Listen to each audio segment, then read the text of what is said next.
Welcome to yet even more stories from the Secret City. This is the Oracle Class 309 on March the 10th, 2025. I'm glad to have you all here with us, and we have a special guest with us today, Dennis Aslinger.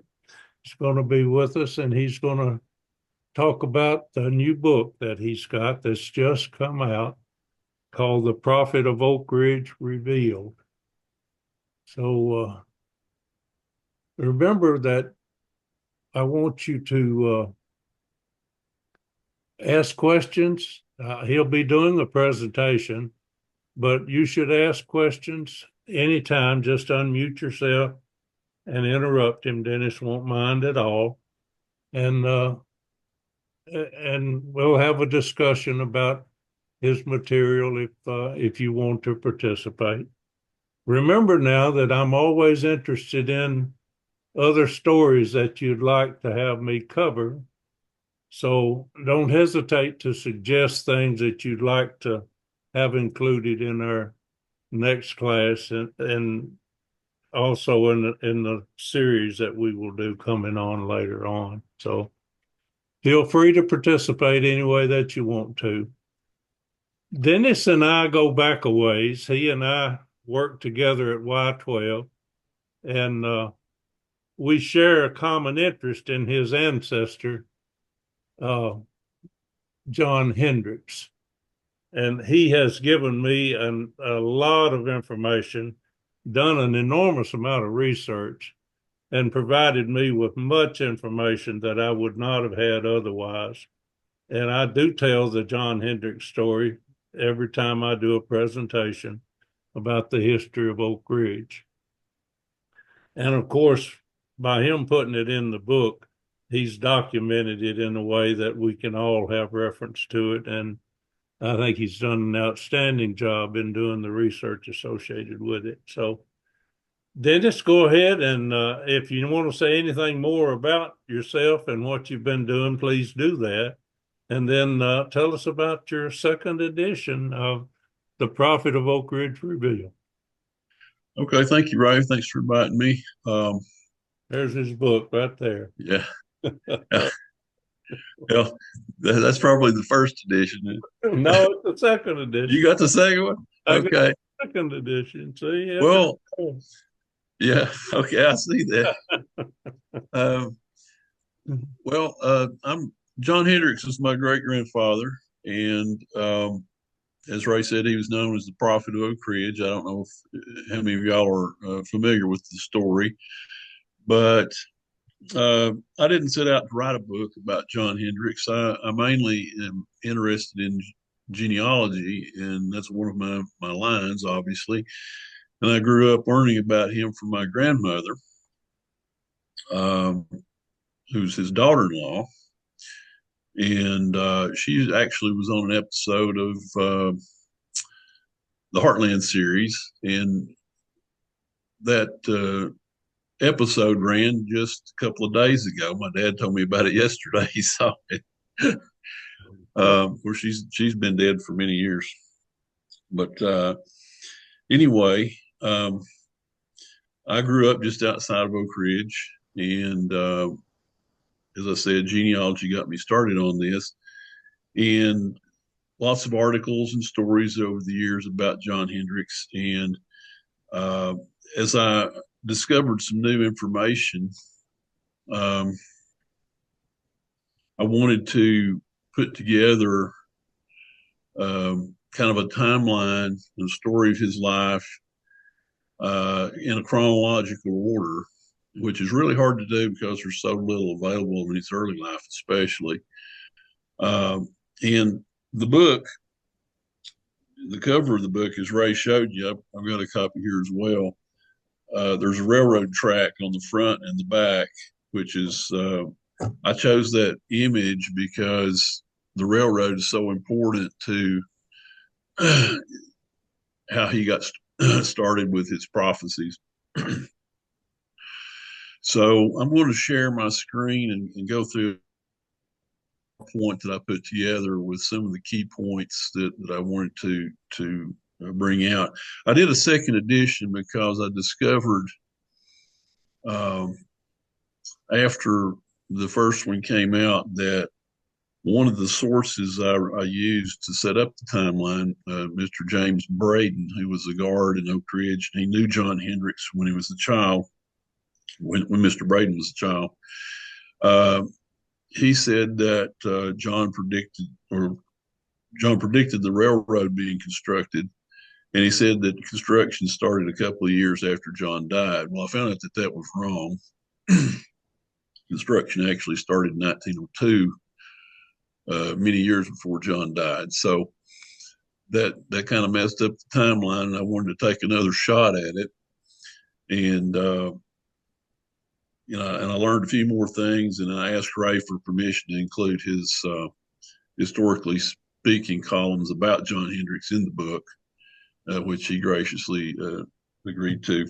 So I thought that added some color to the writing. I'm an engineer by trade. I'm not a writer, so usually it's just facts and figures, and you know, here it is, and make of it what you will. So, uh, let's see.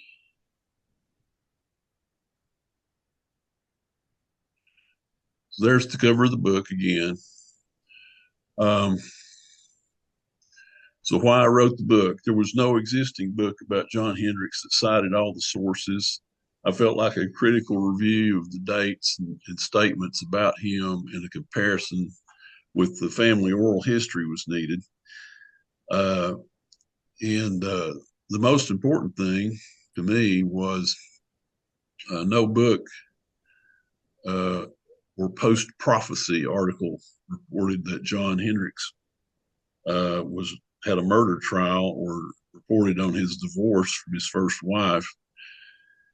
Um, and I learned about this through using newspapers.com, which is a tool for genealogy. You can look up, you can search on whatever. And so I was searching for anything about John Hendricks, and I was really surprised to find out about this murder trial. And I wanted to document family oral history and all the materials I'd collected. So there's very little detail about John Hendricks' early life. Um, he was born in 1865 in Anderson County in Bear Creek Valley, which is where Y12 is. His mother and several siblings died between 1870 and 1880, but there's no details available, so we don't know what happened. There's a lot of sickness and things went on back then, just small scale epidemics and wiped families out. And by 1880, it was just John and his father living with John's older sister, Phoebe Lee, in Knox County. And they were just across the Clinch River from Oak Ridge over in the Solway area.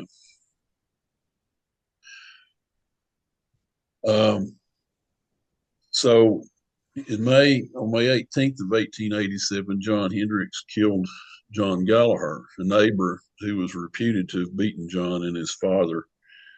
John Gallagher was a Civil War veteran. He was 54 years old. He was a sergeant in the war. He was used to, keeping soldiers in line. I think that he may have had PTSD. At any rate, he had a reputation based on what the newspaper said of being a really rough character and abusing people. Newspapers also reported that John Hendricks had sworn that he was going to kill Gallagher when he reached adulthood. And he was, in fact, 21 and a half years old when he did kill Gallagher. So there was a confrontation on the road from Cobb's Ferry to Scarborough. And Cobb's Ferry was located very near today's Solway Bridge. And the story was that Gallagher began beating Hendricks with a large stick, and then John Hendricks pulled out a pistol and shot him twice in the chest and killed him. Uh, John's trial featured both public and private prosecutors, which was another thing I wanted to bring out in the second edition of the book. I didn't know there was such a thing as private prosecutors until I found two pieces of paper in the Oak Ridge Library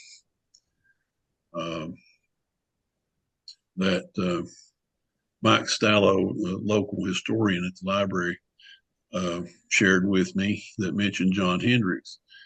These papers were loose papers that belonged to justices of the peace, and they were promissory notes from John Gallagher's brother to two of these private prosecutors. Oh, and I failed to mention, acquitted on October 14th, 1887, on a plea of self-defense. And so, again, talking about the attorneys in the trial, I thought I would mention those as well. And I got into that into the book a little bit. I researched them, and it was amazing how useful they were, and also how accomplished that they were, especially in their later years. His defense attorneys were E.F. Minot, 27 years old. He was a sitting state rep from Knoxville. He was a future state senator and was the attorney general for Knox and Sevier counties. James Burnett was only 25 years old. He was from Clinton and later represented the coal miners in the Coal Creek War in the 1890s. You know, across the aisle from them was the prosecutors. And of course, you had the attorney general, which today we would call the district attorney. And then his, I guess the guy assigned for the state was Colonel William Henderson. Henderson was two-time chairman of the state Democratic Party, special judge to the state Supreme Court, president of the Tennessee Bar Association, vice president of the State Historical Society, and a trustee of the University of Tennessee.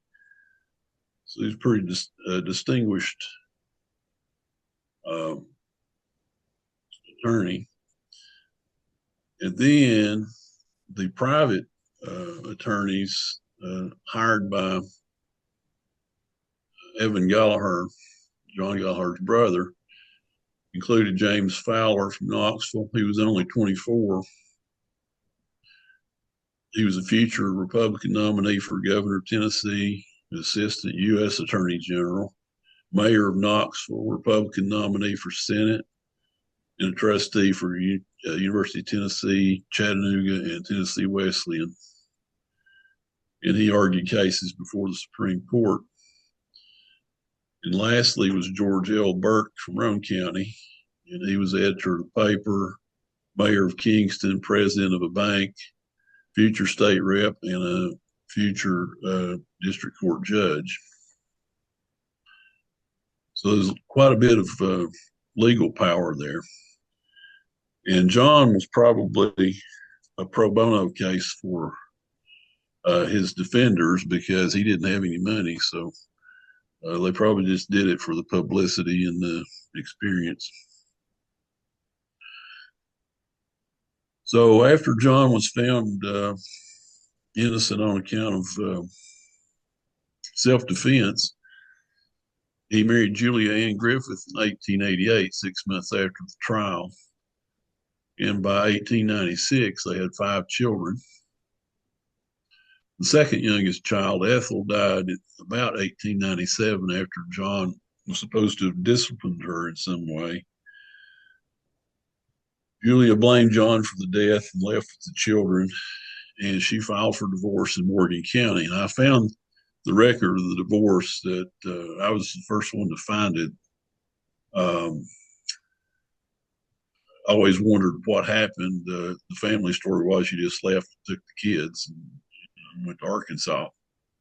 But she had been in Morgan County for a few years until her divorce became final, which happened on July the 5th, 1900. And the judge found John guilty of the alleged wrongs and injuries to Julia and ordered her custody of the children, said John was not the appropriate person to have control of the children. Unfortunately, we don't have the testimony from the case. They didn't save the paperwork and all that. You just have the results. So we don't know what she alleged that he did, but I suspect that he may have shook the baby and maybe had actually caused her death. We don't know that for sure, but he may have beaten his wife. We don't know. You hate to think that about your ancestor, but those things happen. So it's a distinct possibility. So at some point after after Julia left and took the children, John, uh, well, he was tormented by anguish and guilt and loss of his children, and the timeline that I include in the book was that he was acting out because of uh, this guilt and anguish, and they put him in on the county poor farm to prevent him hurting himself or others. We don't know the details on that either. Um, and then I believe that he had a religious conversion as he sat locked in an iron cage in the building known as the asylum on the poor farm. Um, Now it has occurred to me that it may be that he already had the his religious conversion before he was put in there, and that he was confined for his prophesying, maybe in particular about the railroad. Um, the timeline is very compressed at this point because we know that his divorce was final in July of 1900, and we know that he escaped from the asylum in the spring of 1901. So that kind of limits the time between, uh, when he was put in the asylum or on the county farm, and when he got out, and when the railroad was built. So he escaped by digging out under the fence in the spring of 1901, and the railroad construction started in the spring of 1902. Mr. Braden, that I mentioned earlier, one of his statements was that I think he said the last time his mother spanked him was for believing John Hendricks is prophesying, and he was a small child at that time. Um, so, sticking with the timeline in the book, John's earliest known prophecy would then be that God was going to burn the asylum down. And my grandmother loved to tell the story about how John dug out, and the authorities saw him on the outside of the fence, and he said, "Don't come after me. This place is evil, and God's going to burn it down." And within about a month, lightning struck it, and it burned. And so I set out to try to prove that, and I was successful to my surprise. Um, the Anderson County Quarterly Court, uh, July the 1st, 1901, the poor farm commissioners reported that lightning had struck the building on the poor farm known as the asylum and had burned it along with all its contents.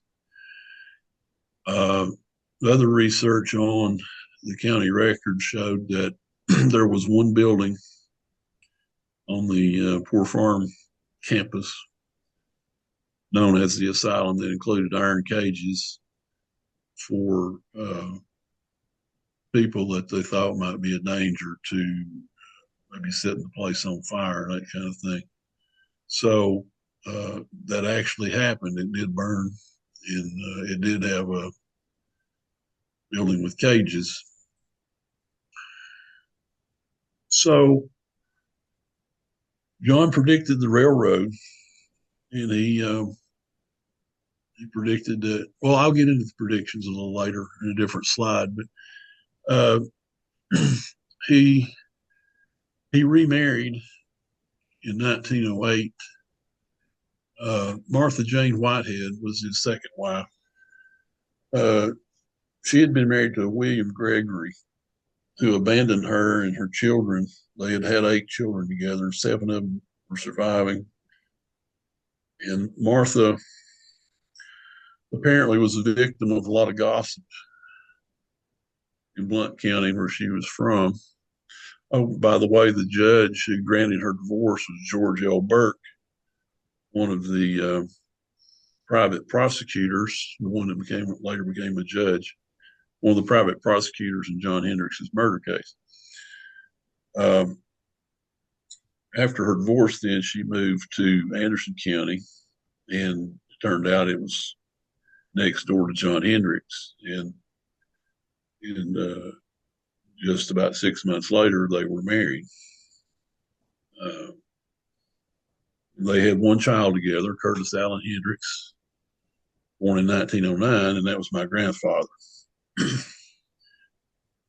So during the time that they were married, 2 of Martha's daughters died of typhoid fever, and they're buried in the New Hope Cemetery on the east end of White 12 there in Oak Ridge. So, getting into John Hendricks's prophecies and predictions in accordance with the timeline that I established in the book, the first one then would have been that the Poor Farm Asylum was going to burn. And as I already said, it was struck by lightning and burned in the spring of 1901. We don't know the exact date. They didn't report that, but it was in the previous quarter, so it would have been between April 1st and June 30th. John, after he escaped, he placed 8 stones in a row in his yard to keep the authorities away from them. And Mr. Braden, quoted in newspaper articles from the 1940s, said that the county Poor Farm commissioners came after John, and they saw the stones in a row. They decided not to. Decided to leave him alone. John predicted the L&N Railroad, the Dosset Black Oak Ridge Tunnel, and the Clinch River Bridge. And the construction began in 1902 and was completed in 1905. It was built right where he said it would be. Um,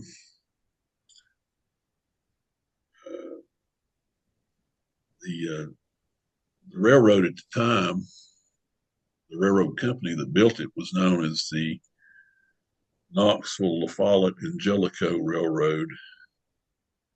And it was only later that it was even referred to as L&N. He said L&N was going to build it. Turned out L&N owned Knoxville, La Follette, and Jellicoe Railroad.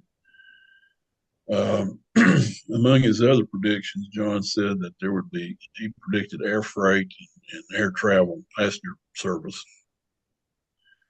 And keep in mind that he died in 1915. The only planes they had back then were small planes made of varnished fabric and wood. And he also told that he was taken to heaven in a white metal airplane with 200-foot wings, which sounds like a modern airliner. I think he was recounting another vision of the future there. Um, so then we come to the most important of his predictions, prophecy. I call it his prophetic vision. Uh, he went into the woods to pray, and he said that as he lay on the ground and looked up into the sky, there came a voice as loud and as sharp as thunder that told him to sleep with his face on the ground for 40 nights, and he would be shown the future of this land. And so, sometime after um, he slept on the ground, which was apparently in the winter because um, a neighbor lady found him with his hair frozen to the ground and came back with a blanket and covered him. Um, he predicted that a railroad spur, again, the railroad, would be built from Elslet to Scarborough. And he even went so far as to mark the route. And the construction on this railroad spur then began in 1942, which was like 27 years after he died. And he predicted the construction of a city on Black Oak Ridge and factories in the Bear Creek Valley that would help to win the biggest war that ever will be. And so, as we know, the Manhattan Project came in. Railroad construction was built to get supplies to Bear Creek Valley. And City of Oak Ridge was built, and the factories in Bear Creek Valley or Y-12 would help produce the atomic bomb that ended World War II. Now, something I talk about in the book that no articles had ever mentioned was how the prophetic vision that John had was a very specific answer to his prayer about the future of his home. Everything that he predicted occurred within 3 miles of his house where he lived. He didn't make any mention of X10 or K25. And, some people have said, oh, this was a made up thing and after the fact. And he didn't really, he didn't make these predictions. It was just a story written in the newspapers in the 40s. But if somebody were going to fabricate a tale like that, they would have included uh, something about X10 and K25. And, uh, somebody looking in from the outside would say, well, maybe they made it up. But I grew up with it. And my grandmother and grandfather, they married in 1929, I think, 1930 maybe. And my grandmother learned about it from her mother-in-law, Martha Jane, who was married to John Hendricks. And she was well aware of everything that he predicted before it even happened. So it wasn't made up. So John later contracted pulmonary tuberculosis. Some said it was because of his sleeping on the cold, wet ground. Martha Jane his wife was terrified of disease after having lost 2 daughters to typhus, and her oldest daughter, Paralee Raby, also contracted the disease but recovered. And so Martha Jane's property that she bought was next door to John Hendricks's property, and his house had a little shack on it. I think they lived in her house. Anyway, when he came down with tuberculosis, she sent him back to his property and made him live in a little rundown cabin in order to keep him away from her and their young son. And her oldest daughter, Para Lee, took care of John until his death, and he repaid her by deeding her his 15-acre farm.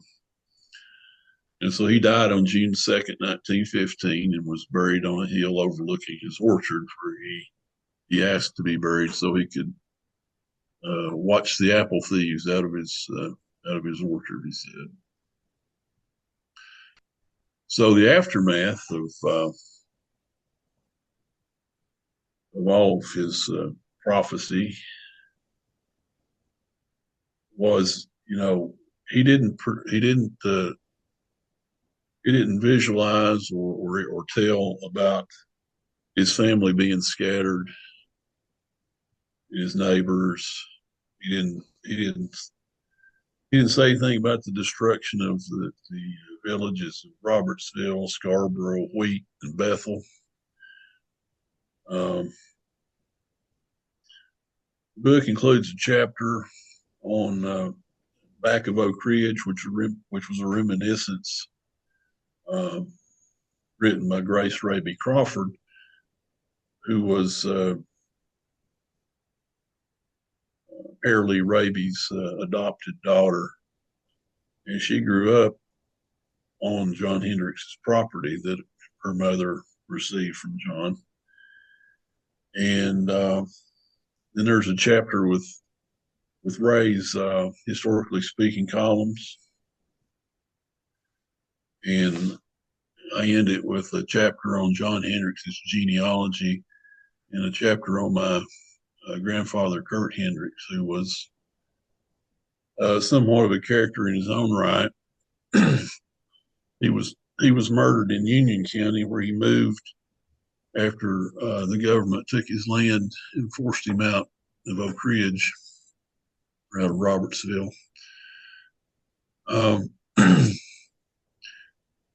Newspaper article in 1946. There's a fellow named Bert Vincent who had a column that ran weekly,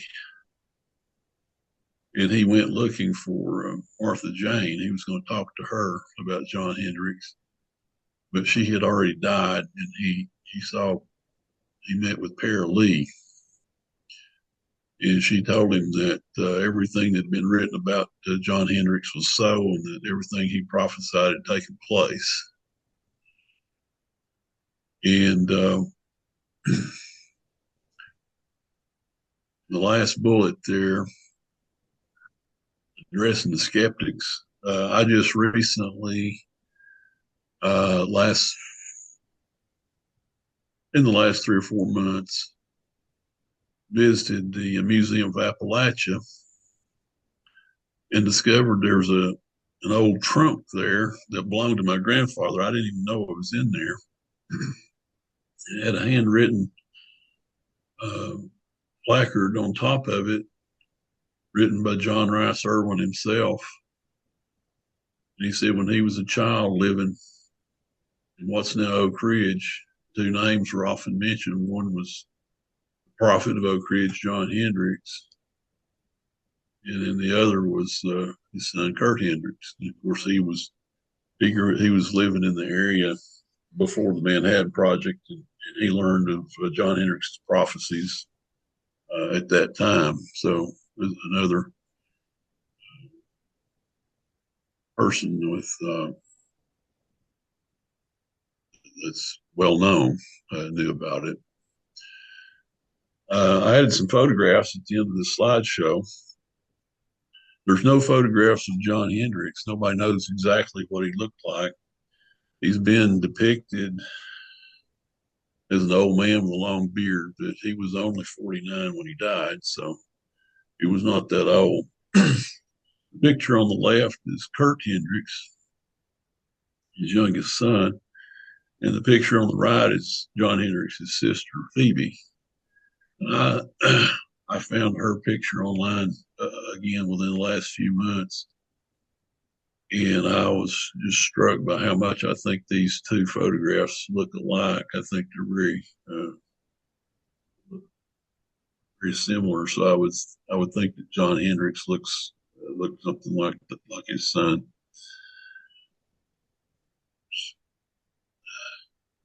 Yeah,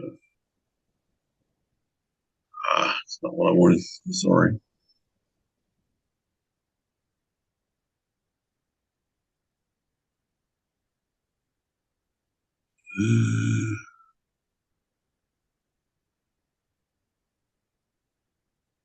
So on the right, in this photograph this page is Martha Jane Whitehead Hendricks, and on the left is Paralee Raby, and the little girl is Grace Raby Crawford, who wrote the Back of Oak Ridge that's included in the book.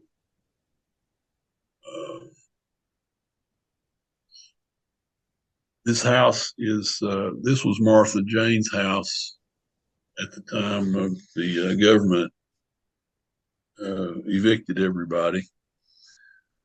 This is the house that I'm pretty sure that John Hendricks lived in with Martha Jane.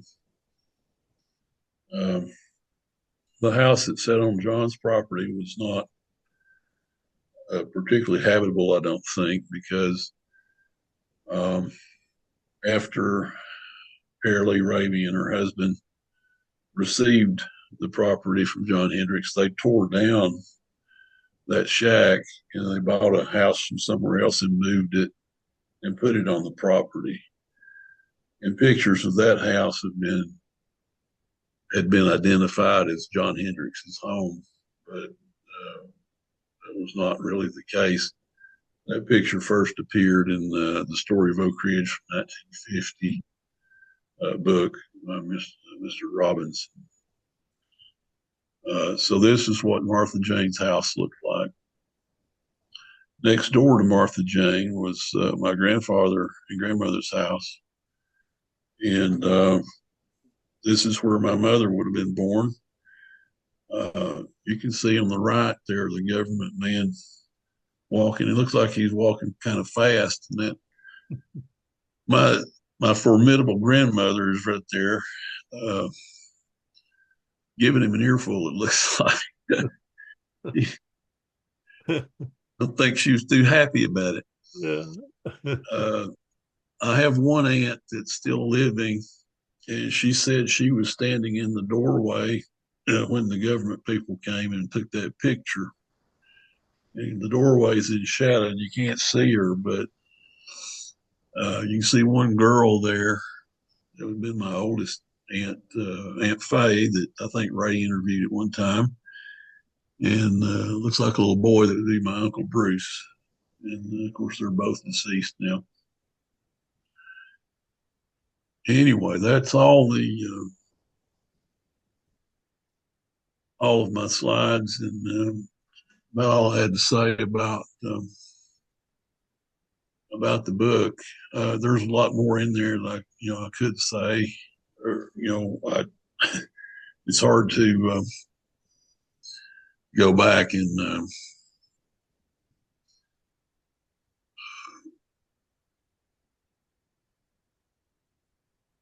decide what to address in one class, but I'd be glad to answer any questions. Like Ray said, Ray might have a few questions there. Go ahead and unmute yourself and ask Dennis any questions you'd like about his book, The Prophet of Oak Ridge Revealed. Book is on Amazon, by the way, if anybody's interested.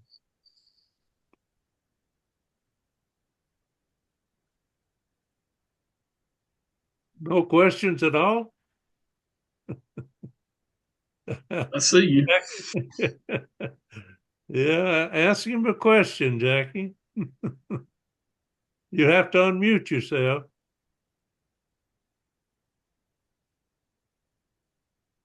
Can't hear you. I just think it is really wonderful that you had the bravery to go and do research.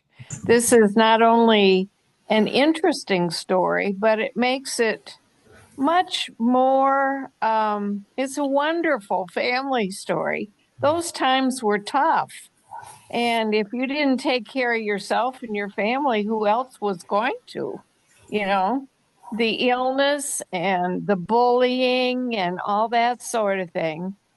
And obviously, he was an intelligent man and was loved, maybe only for short periods of time.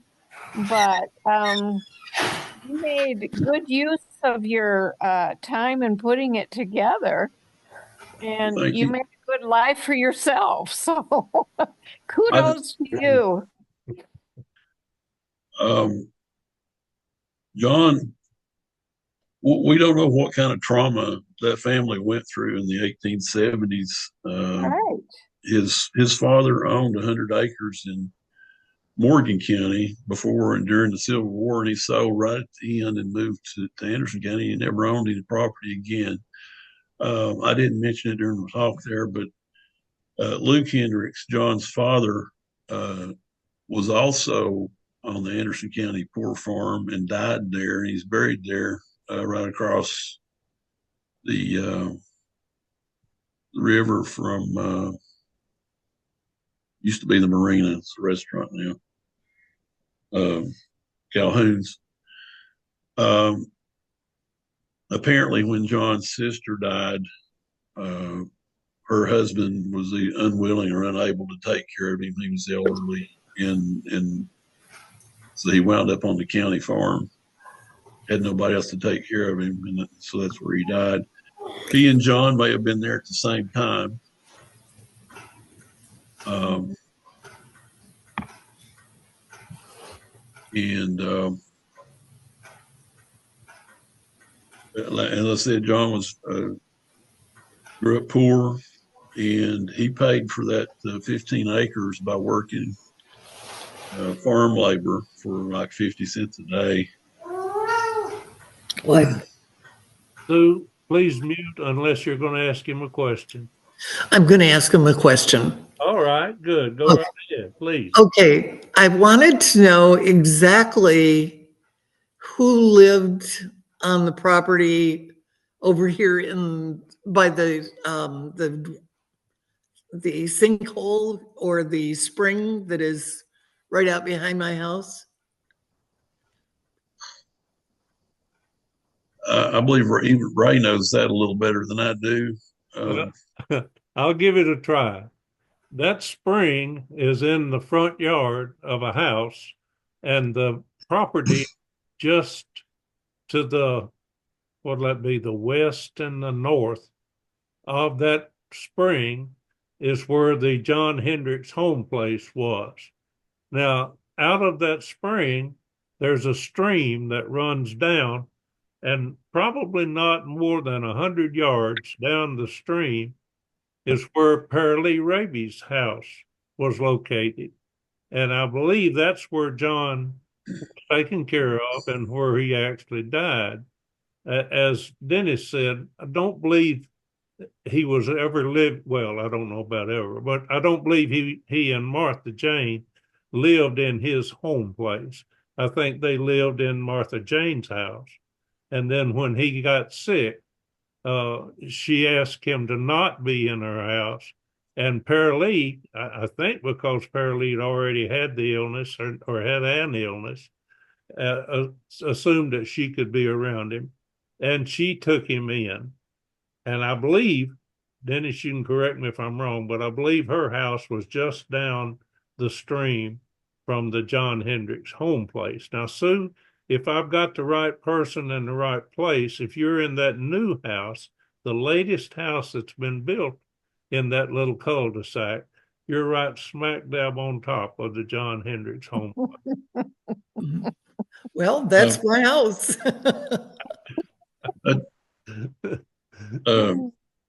Two things I'd like to say there. I thought of while you were talking was that spring is where Martha Jane Hendricks spoke to my grandmother right after the government gave them their eviction notices. she met my grandmother at the spring and said, "Looks like old John Hendricks was right." And the other thing was, I talked about Martha Jane being scared of illness, and my grandmother said she would come, even this is when many years after John Hendricks died, uh, and my grandmother had children. She would Martha Jane would come to their house, and she would come to the door with a handkerchief over her mouth, and she'd say, "Are you well?"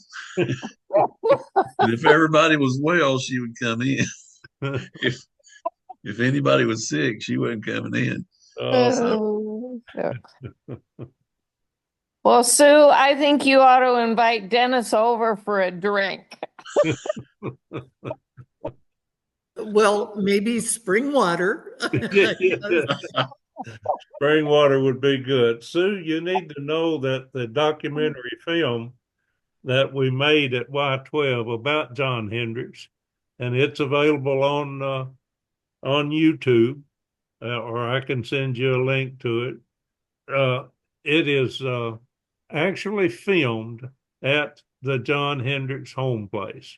So when he laid down in the documentary, when the person portraying John Hendricks laid down on the ground, he laid down right at where your house is now. I'd like to ask something too. I was just not asked, but kind of comment. When you say he died at 49, that amazes me with all he did in that many years. When you think of, I think of people 49 now as being young. And he packed a lot into those years, and they describe him as an old bearded man. So it shows you how things have changed and how hard a life it must have been.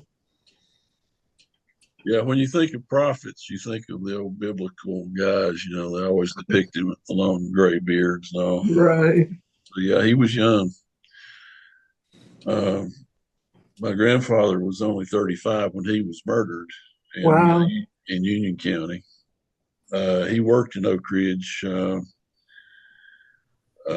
stayed in dormitories, and couldn't travel a very long distances back then. There was this transportation and wartime and all that. And so he lived in a dormitory. He worked various jobs. At one time, he was a fireman. Book includes a letter. I put letters in there as well that he wrote to his mother.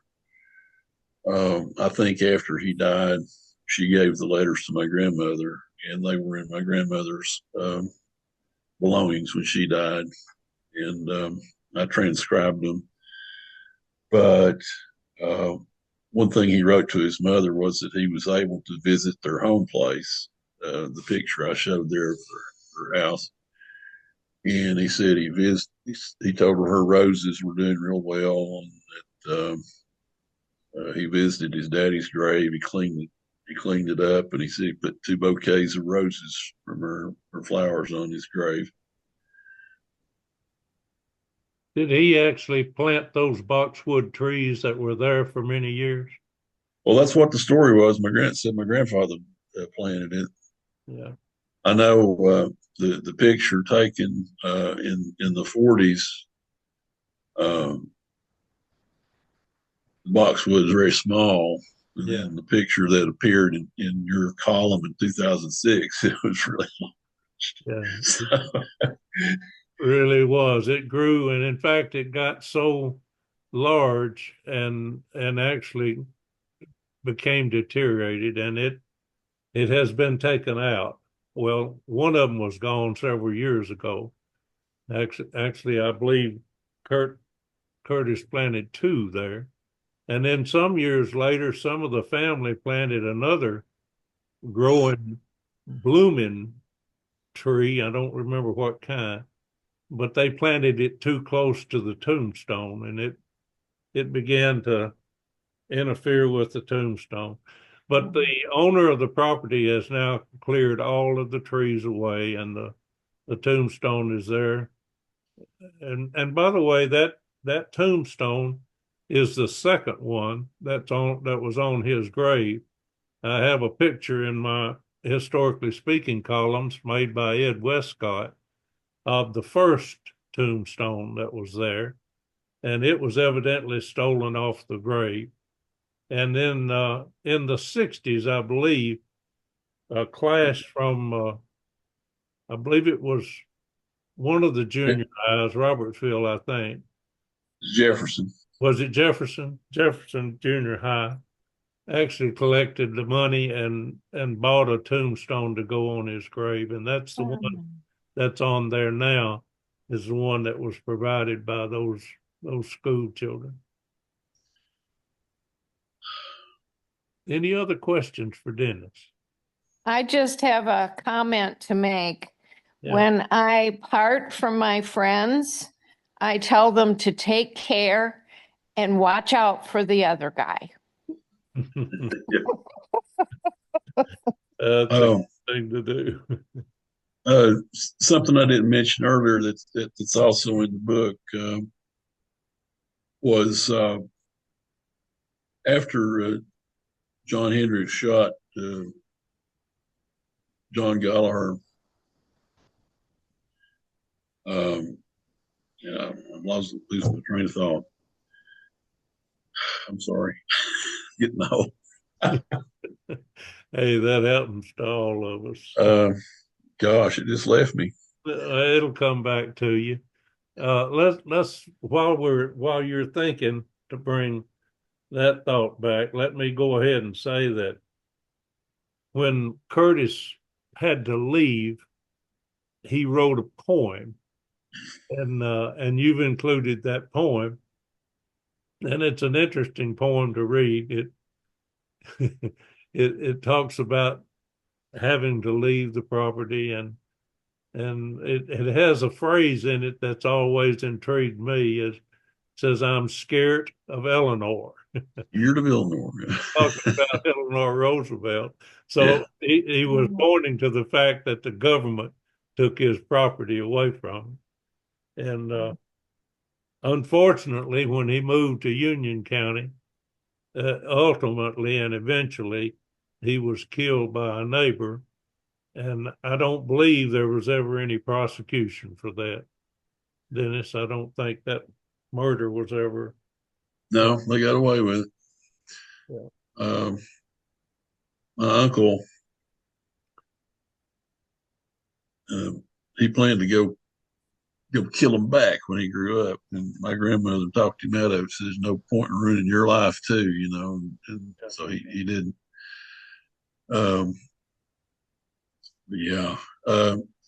Also, when he was killed, they had 7 living children, and my grandmother didn't know it, but she was about 1 month pregnant when he was killed, and so she had to move her 7 children from Union County back to Anderson County, and reestablish a home there closer to her family,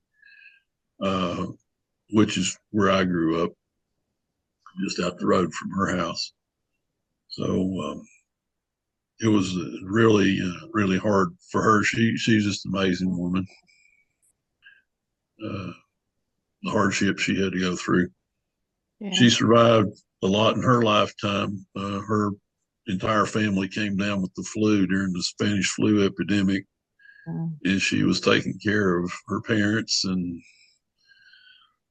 I think about 5 brothers by herself when she was about 9 years old.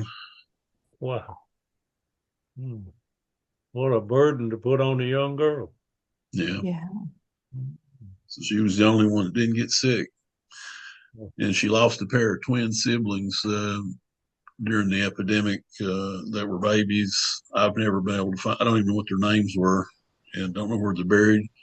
There's no death certificates. I think the county officials were a bit overwhelmed with so many deaths during the epidemic that something just fell through the cracks. So, um, the Gallagher family, and I talk about it in the book. Um, they okay. Now I remember what I was going to say. I knew it'd come back to you. When they had a preliminary hearing for John when he turned himself in, and they held the preliminary hearing before the justice of the peace for his district there in where Robertsville was at, or where the killing took place. Uh, he was living just across the river in Knox County, and he was represented at his hearing by Willis Hedgecock, who was the justice of the peace for the district where he was living in Knox County, which I thought that was rather remarkable to be represented by basically your judge from your area. And the newspaper report said that the people that attended the preliminary hearing were all for John Hendricks. They apparently did not like Mr. Gallagher. He really did have a bad reputation. Anyway, after John Hendricks was found innocent, the Gallagher family in that area just all left. They must have been, must have hurt their feelings that their neighbors were not sympathetic. I think they were glad to be rid of the guy. But, I feel bad for him, But the thing was, what I was going to say about Mr. Hedgecock, which was to me, it has no interest in anybody else, but he was a Union captain during the Civil War. He ran the store down on the county line between Knox and Loudoun County. That's where Mr. Gallagher had been before he was shot. He had walked all the way from Scarborough over to Solway, took the ferry boat, walked all the way down to the county line to the store, Mr. Hedgecock's store, and all the way back, and then got shot. Well, Mr. Hedgecock is my wife's great grandfather. So there's just all kind of connections in there that you just don't know unless you're doing the genealogy. Yeah.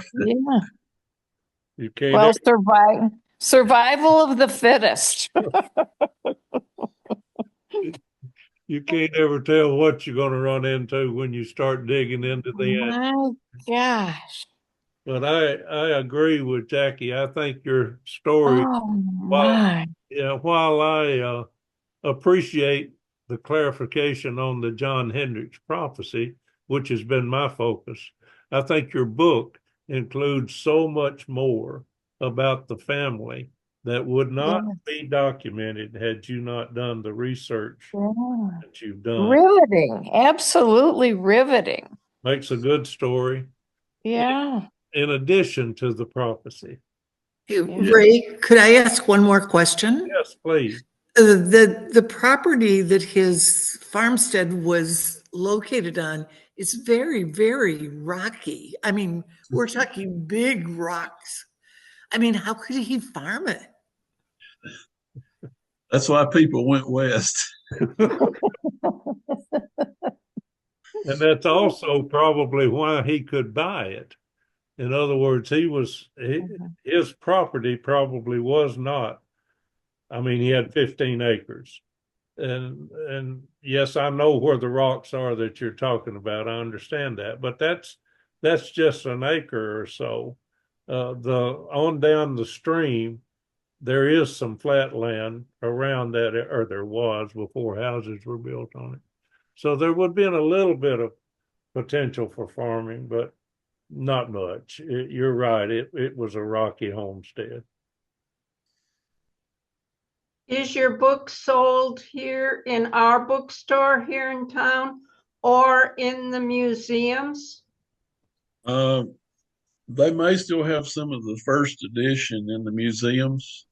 I did distribute some that way, but they're on Amazon, both in paperback and ebook. Are you going to take some of the second edition to the museums? Well, I hadn't done anything. Hadn't really thought about it. Well, that's up to you. Like you say, I mean, Amazon's so easy, and they'll Yeah. deliver it to your house. So that'll work out for you. Any other questions?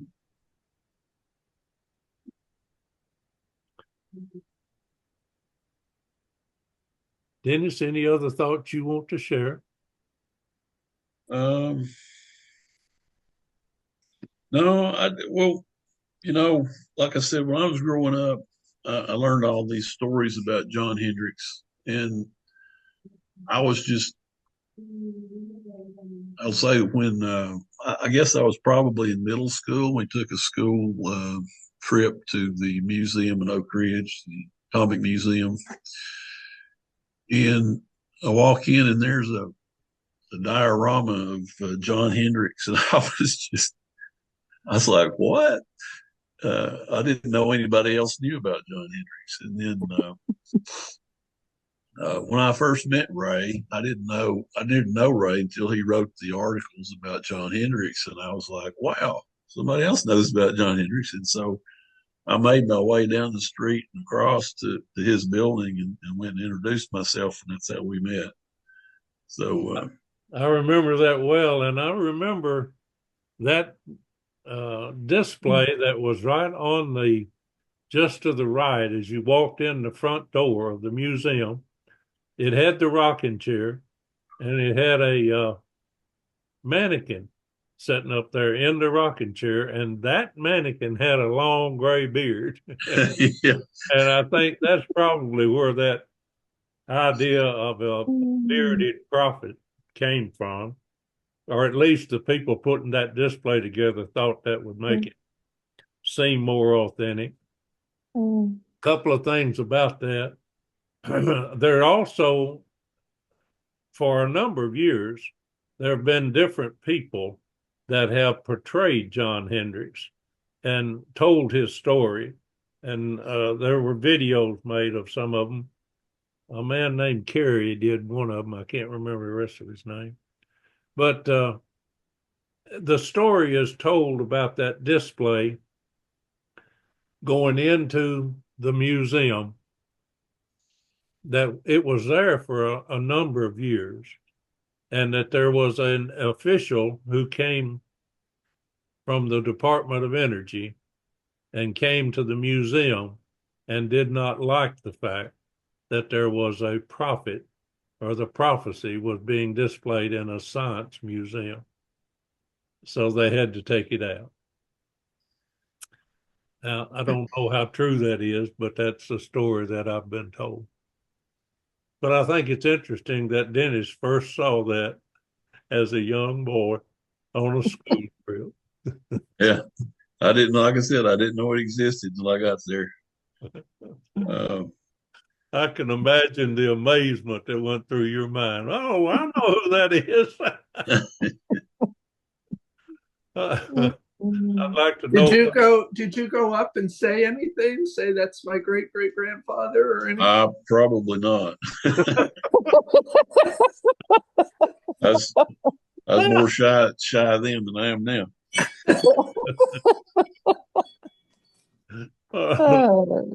No, I don't imagine you'd want to tell your fellow students that, I'm descended from the prophet.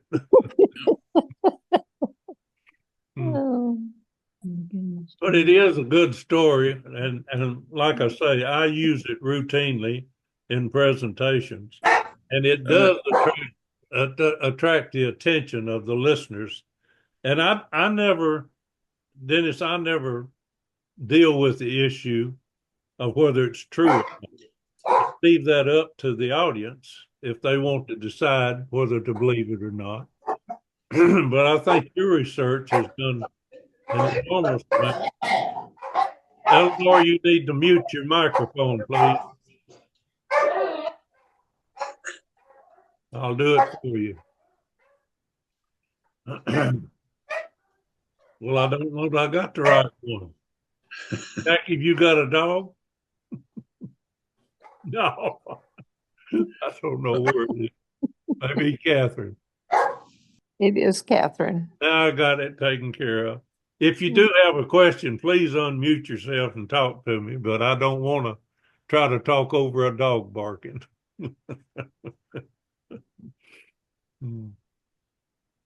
Anything else? What do you say to skeptics about the properties or the prophecies and that sort of stuff? There are people out there that don't believe he was a prophet. Well, you're not going to change anybody's mind no matter what you tell them. And I give them the facts as Dennis has prepared them, and then I leave that up to them. The fact of the matter is, what he said came true, and we focus on what actually took place. And the fact that someone may have known about it before it happened, the people who are skeptics to that are not going to change their mind no matter what you show them, no matter how much research Dennis does. It's not going to change it. So I don't waste my time with them. Dennis, you have a comment on that? Yeah, well, that's true. And you know, the root of the problem is nothing was written down at the time. You know, when he made these predictions, it's just people said, "Oh, so crazy John Hendricks," you know, talking about stuff. The Mr. Braden that I referred to is in the book, is in Ray's columns there. He said that when John turned out to be right about the railroad, people said, "Oh, he just got lucky on that one. You know, this other stuff's not going to happen." So, but I don't think anybody really believed him even then. Right. If they'd thought about it, they would have moved before the government came took their property. That's true.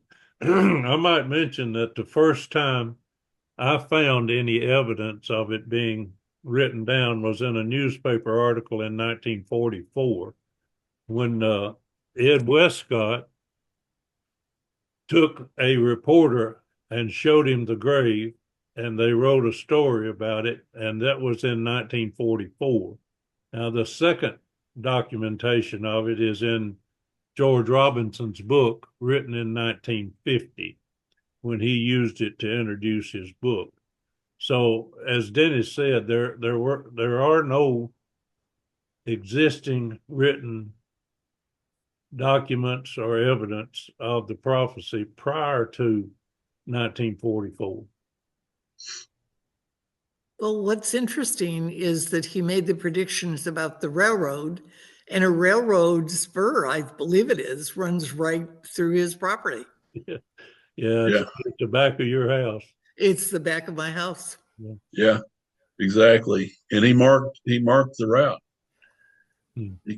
I think he cut notched trees and things like that to show where it was going to go. Now the other thing, right? You're talking about 1944. Well, the thing he said was it helped to win the biggest war it ever was. But at that point, they didn't know what Oak Ridge was for. They didn't know it was going to, you know. So you're exactly right. Like, oh, surprise! Oak Ridge helped win the war. Yeah, it was in 1944, and you're right. They didn't drop the bomb till 45. That's all right. That's an interesting distinction about the timeline of when things became known about what he was doing. Very good. Any other thoughts or questions for Dennis? Thank you. I just want to apologize for my dog. I was unmuted to ask the question, and then all of a sudden he took off at the door, and I forgot I was unmuted. So I'm very sorry. Don't worry about it at all. I figured out where it was Oh, and muted you. Do you have a question? no, but I really appreciate this. It was very, very interesting. I'm going to Yes, look up the book. thank you. Yes. Thank you very much. And I want to look. Do you run into skeptics about the Hendricks story? We covered that. And let me do one other thing here, and we'll wrap this up. Let me ask you, what ideas do you have for the next class of even more stories from the Secret City? If you can think of anything you'd like me to cover, you get it to me any way you want to. Talk to me here next week at the class, or send me an email at draysmith@comcast.net, or any other way to get to me. And thank you for participating in the class. I will put a video of the session up. There will be no editing to it. I'll just put it up, and I'll send a link to it after I get it up. And then we'll talk about on March the 17th, we'll come back again. So look forward to having you back with me then next Monday. All right. Ray, Thank you. Thank you, Ray, for making us. We've Yeah. been part of every single one of your classes since you first began, and we just love it. And you do a great job. And Thank you. I like the way you mix up the topics. I don't even mind if you go back and start over and talk about Oak Ridge again, because there's going to be new people coming in. But we're big fans. We've been here the whole time. Well, thank you very much. I appreciate that. And we'll do that. That's a good idea. Maybe on our next session, we'll go back to the basics a little bit and just make sure that we're not missing someone who would enjoy knowing some of the details. So I appreciate that feedback. Hey, I can give you another little tidbit, Yeah. Ray. I don't know if I've ever told you about it, but about all the death and mayhem back in the old days. My dad's grandfather, Thomas Aslinger, was murdered in Union Valley there near the river in 1896. Oh, is that right? Yeah. And You really need to watch out for the other guy. I've got a whole page full of killing and being killed in my Well, take good care. And thank you so much. I really appreciate. all right.